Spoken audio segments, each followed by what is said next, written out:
Have you ever thought about like when you like become, when you drop more music, like going on a tour and doing like kind of like a one-man set in a way? Yeah, I've thought about that. That was been my dream since I was a kid, like being an artist first. And hopefully DJ takes me there, my DJ life. But yeah, I think about that all the time. I'm hoping it's going to happen. I'm going to manifest it. So we're talking about it now, and then we're going to have another podcast when I'm actually there. Yeah, then I got to call your agent and get booked. Then we was like, yo, no more DMs. Get in contact, child. Get in contact with my people, and they'll hit your people back up. Look, all inquiries, all business inquiries, go straight to the email. We have an hourly rate, and I'm in a rush. We're booked. Right. I have another interview. Shit, I can't afford that, but I'm proud of her. I am hoping that I get there. Amen. I am. You will. It's just a matter of I'm definitely like gonna drop music soon. So. What was dope too is like even when interviewing you and other people, it takes a lot for somebody to stand out with what they love to do, and then kind of be consistent with it, and then actually have people like, oh no, I admire you, like you inspire me, you know what I'm saying, or like I come to see you, like when that people inspires me, inspiring people, like when people come to like really, I don't even like calling people fans, but when people come to support, you know what I'm saying, to have consistent support. It does kind of make you push forward even on those days where you don't want to do it, because you kind of know, like, I don't want to let people down who are invested in me in any capacity. Exactly, yeah. Yeah, because it's kind of hard, I especially here. Any kind of support. Nah, facts, because especially being in Jacksonville, we don't have a lot of blueprints to, like, mainstream success. Like, it's not Atlanta, this is not LA, where, like, even with this podcast studio, this is the only podcast studio I can find in the city.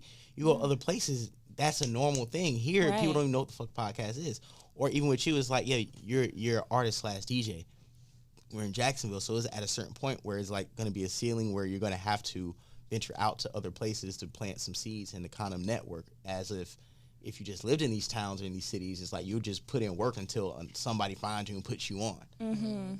So it's a different dynamic. But even with saying that, to know where we have the extra work we have to do as creatives, and we're still we have to work doing it harder, And I saw you at the Matt Sound show. You're a DJ for David? Or? Yeah, David. How long have you been DJing for him? That was my first time. Really? Yeah, he hit me up on Instagram. He came to Hoptinger, heard me play. He was like, hey, he messaged me on Instagram, and he asked me to be his DJ for the show. And I was like, yeah, why not? Nice. So, and then we really clicked. He's really cool. Yeah. And now he wants to, we were probably going to work together in the studio soon, so. Nice. Yes. That's what I'm talking about, man. You can do a lot just by being kind of like have the ear of a DJ and then producing.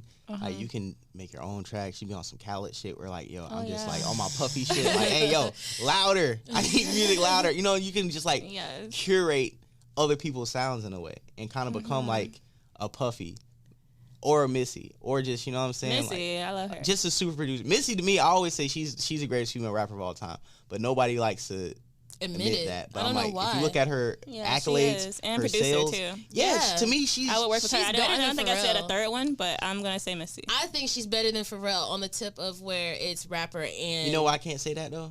But on the tip of rapper and producer, she's made more hits than Pharrell has on his side. Her pen is better than Pharrell's. I'll say that. But because she was so linked. What'd you say? She said she's not in this. Listen, I just feel like Missy's pen is better than Pharrell's. But I feel like as a producer, I gotta give it to Pharrell because Missy was so close to Timbaland, and Timbaland and Pharrell are like this. I just feel like I feel like a lot of Timbaland's production and her production sometimes get intertwined and mixed up. Like we might be giving credit to like some Missy Elliott tracks when it's like those were early Timbo produced tracks. Yeah. Missy wrote on them maybe. I know what you're saying. I just feel like sometimes we give her credit for proximity sometimes that's close to Timbaland. Or sometimes we give Timbaland credit for proximity that's close to Missy. But I feel like when you put the producing and the rapping together, like the rapping is so up there that it outnumbers like even whatever she's produced, and it's like it kind of overshoots with Pharrell.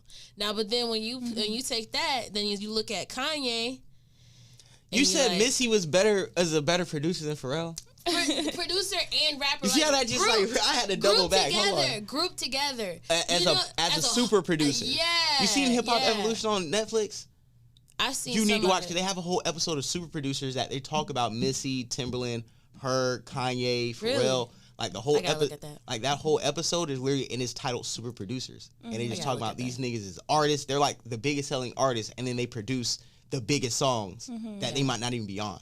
Yeah. And they were just saying how that was like a mutated genre. You know what I'm saying? You had your Quincy Jones, but he was never an artist. You know what I'm saying? You had a Rod Temperton who wrote a lot of Michael Jackson songs, but he was never the nigga did who did his vocals, right? Yeah. Because I love seeing who wrote songs. There's a lot of songwriters you would not. And you never know. And one thing black people need to do, they need to do a lot of vintage, like, finding who wrote these songs. Cause it was a lot of white people who wrote black songs in, like, the 60s, the 70s. Like, they were the go-tos. Yeah. You would have thought it came from a black writer. True. It's like, nah. True. But I think, to go back, what I was saying, I think that, but if it was just producing, of course Pharrell has that. I wouldn't. I love Missy, but I would give it to Pharrell for sure. Okay, and I'm not. Damn, you would really give it to. If it was I'm not even trying to stay on it. Super producing, yes. Come on, think about not even just that, but like Missy got the visuals too. Come on.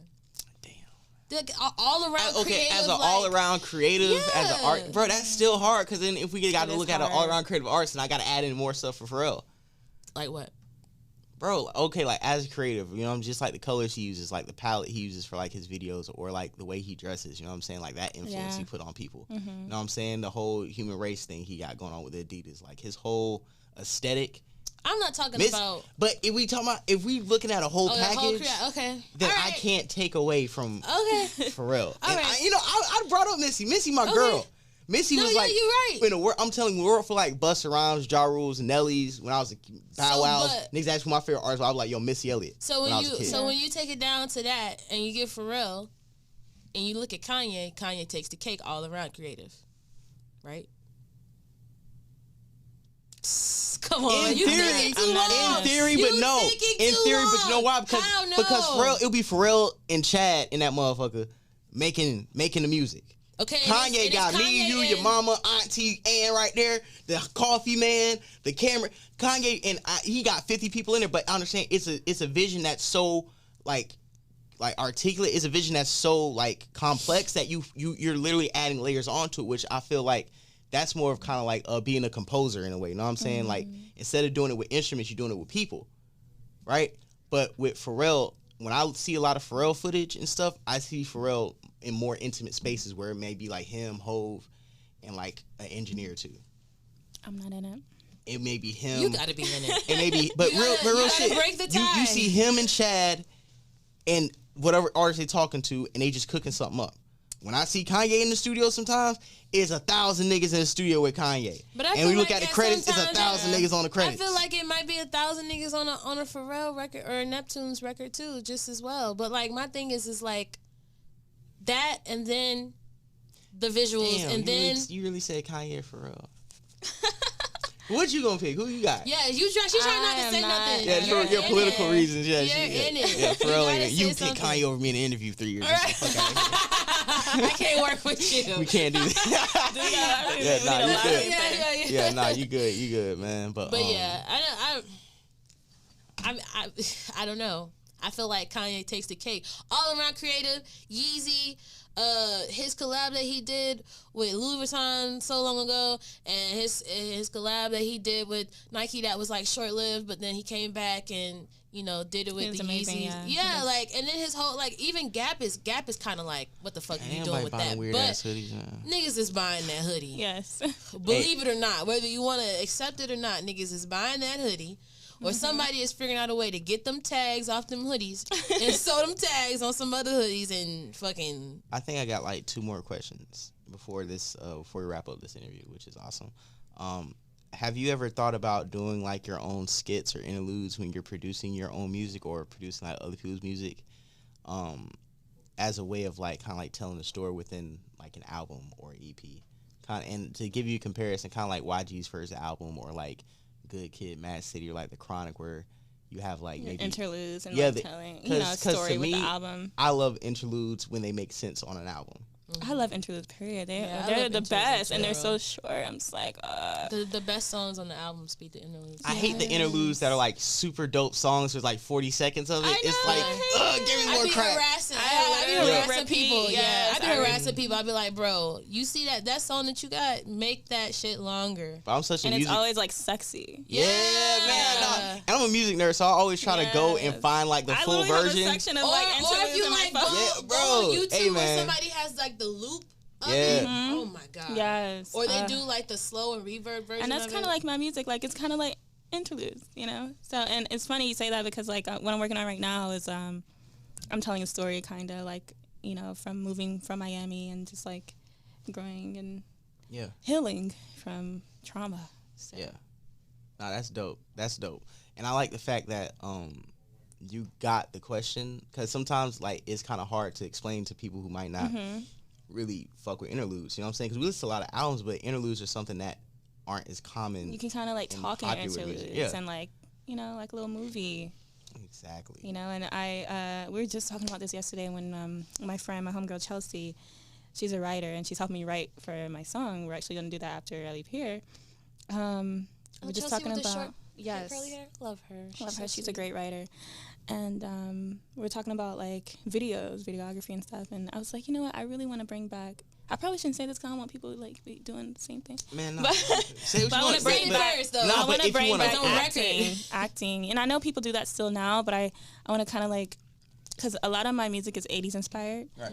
and so I'm still gonna do that because that's who I am, and I want to change that, and I want to do like little skits in my videos. Oh my gosh, I love that. I was Yeah. actually just talking about doing something like that. Well, not necessarily within music, but like dropping like maybe 2 or 3 minute skits on Instagram that just yeah. ties into like whatever you have going on. Love that. That sounds like a really nice thing. Yeah, definitely have a vision right now, so I'm like excited.